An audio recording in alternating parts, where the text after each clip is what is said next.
What's up, my fellow modders? I recently picked up this special edition in a lot. Turns out it was pre-modded, so let's crack it open and check it out.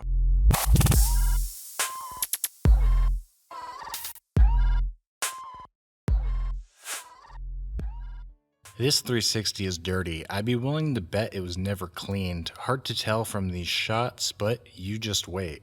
First, let's turn it on and get a baseline of our temperatures. As I mentioned before, this console came to me pre-modded, which was pretty exciting because I've never gotten a pre-modded console before. It's weird to me that the guy didn't even mention that it was modded. You'd figure that'd be a selling point, but oh well. As you can see, it's running Freestyle-3.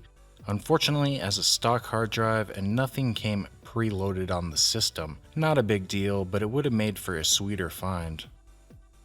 Moving focus to our temperatures, from what I could gather through a bit of research, you want them to stay at or below 50 degrees Celsius. The fans are set to 70% and it's already uncomfortably loud.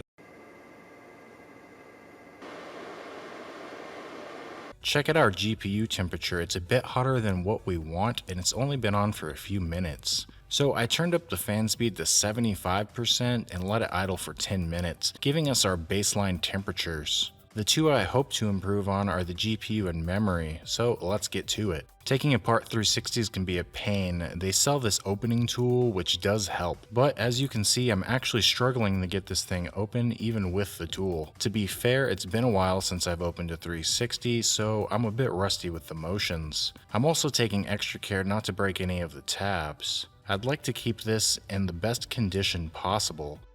As we move through the teardown, you can see the gross amount of dust buildup, which only gets worse when we finally get inside. As you can see, it's a pretty serious amount of dust, and the chip is a Cool Runner, which I'm pretty sure is a clone, but I didn't look too much into it. Moving on with the horror story, the wires are kicked in hot glue. Go figure. I spent some time trying to decide if I should clean up the install or leave it be. I know the pads are super fragile and well, if it's not broken, don't fix it. But I eventually came to the conclusion that I just couldn't leave it like this and feel good about it. So I dug into my pile of junk and pulled this red ringed xenon, which I'm guessing by the inscription in crayon, broke a little kid's heart. I pulled this out because I planned on replacing the newer style CPU heatsink with an older style. I can remember people saying that it's actually a better heatsink and keeps the CPU cooler. I couldn't find much reference to this, just one guy in a forum saying it, but I'm going to do it anyways and we'll see what the temperatures are like later on. I will be using Arctic Silver 5 for the paste.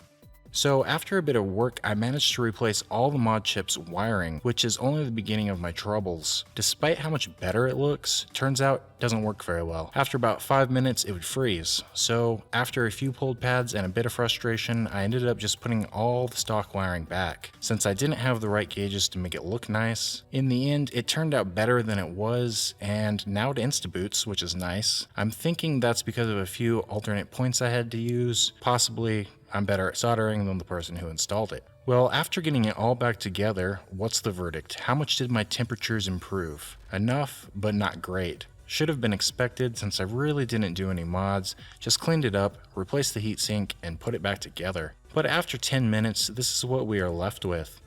Fan speed is still at 75%, and the console is still uncomfortable to be around.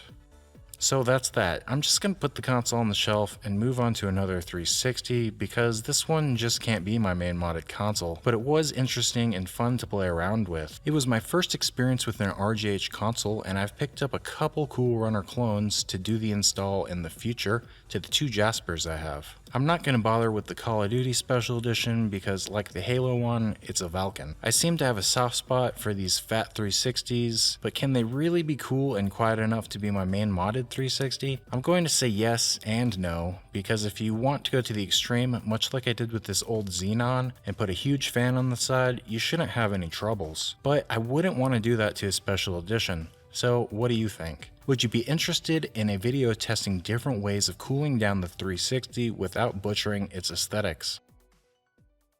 Thanks for watching. It's been a while since my last video, been doing little projects here and there, decided to film this one. Not sure if it was all that interesting. It was more of a I did this and less of a this is how you do that. And until next time, peace.